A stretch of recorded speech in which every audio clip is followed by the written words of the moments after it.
ఆవకాయ అయితే పెట్టానండి ఈరోజు. చూడండి, ఈరోజే పెట్టాను. సో ఆయిల్ అంతా పైకి వచ్చింది బాగా. ఇంకా 2-3 డేస్కి ఇంకా బాగా వస్తుంది. నేనైతే మధ్యాహ్నం వంట ఏం చేసుకోలేదు, ఇంకా దీంతోనే తిన్నాను.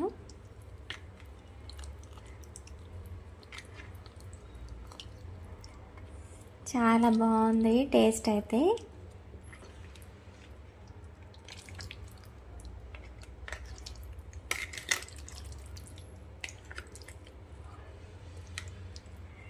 ఇంకా లంచ్లో కూడా ఇదే. ఇంకా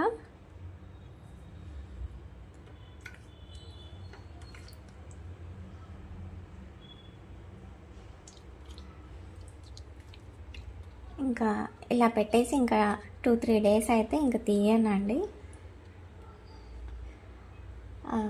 ఇది చూడండి, హోమ్ మేడ్ స్పైసెస్ అన్నీ వేస్ట్ చేశాను.